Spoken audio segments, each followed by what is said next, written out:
Hey guys, Gino Zero. Uh, Pretty chilly out. Time for the mid morning coffee. Oh, crap, that's good coffee.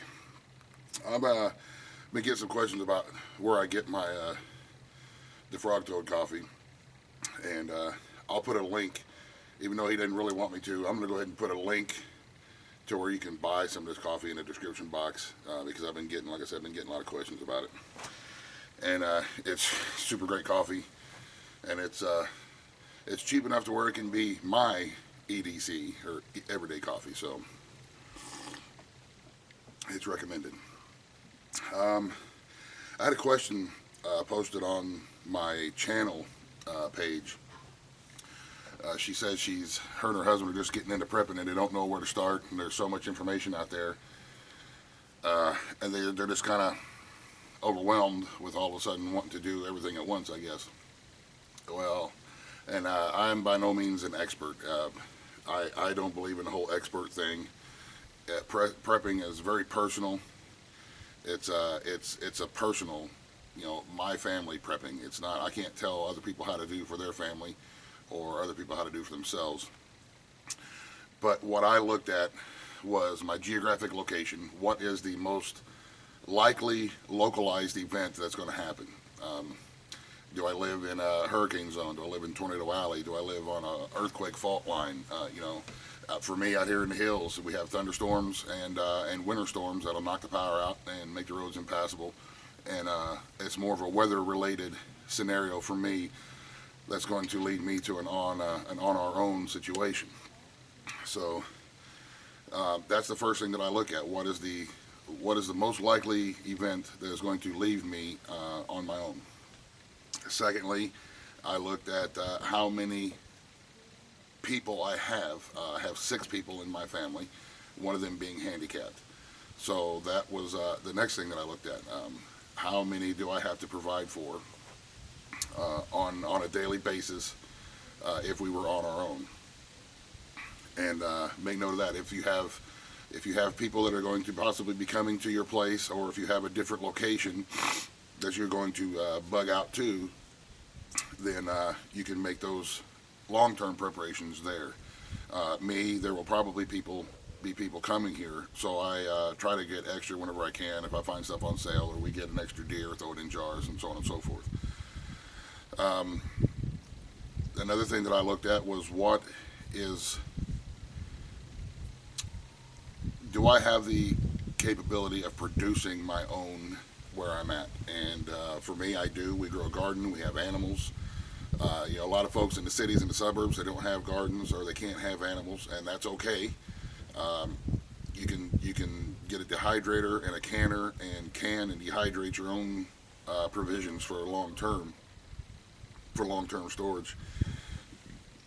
If you do live in the suburbs and you can't have a small garden, I would suggest that you start learning how to garden and how plants grow and what grows good in your area. Maybe get a couple of rabbits and name them as pets and breed them. Just get used to doing stuff like that. And if you're in the city, and you can't do that, like I say, that's okay. It's not that huge of a deal. You can maybe grow a tomato plant in a flower pot in your house or in your apartment. I don't know everybody's situation, so that's just a suggestion. Like I say, I'm by no means an expert. But I would look at what you have for resources right around you. I mean, not everybody's in the country, and not everybody has a few acres to homestead on. So, but if you do have a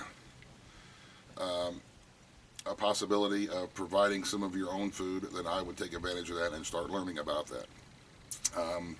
A lot of people will buy, pre-canned and pre-dehydrated stuff from the store, and to me, it's more expensive doing it that way. If you was to get a cheap dehydrator and a canner from Walmart, they're not that expensive.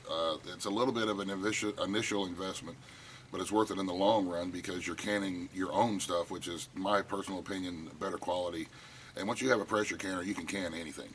You can can just about anything. We can all of our own meat, so if we find pork and chicken on sale, we can it.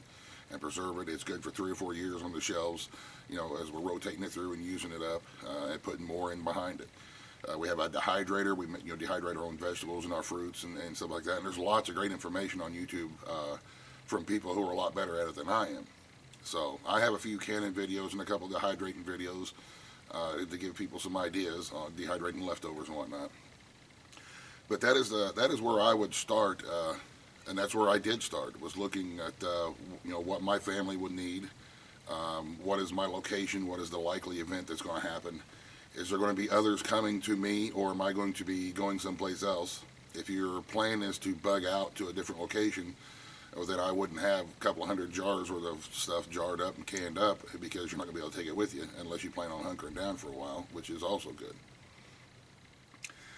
So I hope this helps out a little bit. I know those answers are very vague, but like I said, prepping and getting prepared is a very personal thing. Each individual is different in what they're expecting and what they're prepping for, and how many people they have to prep for. And one guy may go out and say, okay, buy 100 cans of tuna fish, but then you may not even like tuna fish. So what's the point in that? You don't want to be stuck with something that you want to that you don't like. Me, I've always said, if we're on our own, I don't want to just survive. I want to continue to live. I want to continue to live the way that we're living now, eating the same foods and having some of the same comforts that we have, which we have accomplished through generosity and God's grace. We have accomplished a big portion of that with our animals and our heat exchanger to keep us warm and to cook on.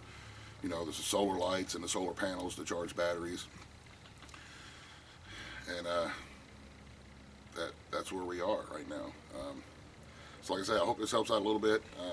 Hope it wasn't too boring. I felt like I rambled on a little bit about that, but that's my humble opinion on where somebody should start looking at it. Like I say, take it as an opinion. Take it as maybe an idea to take an idea and make it your own.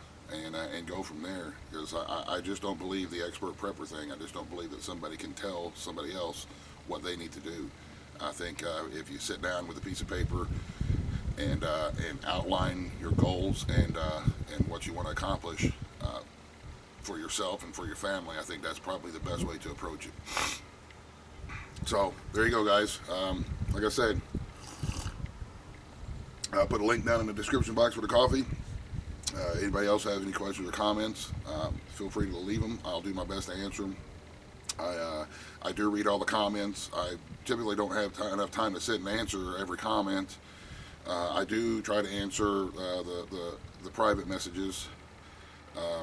So if you need to send me a private message, feel free to.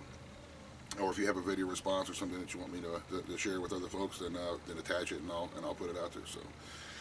Okay, guys, thanks for watching. Have a great day. God bless in the end.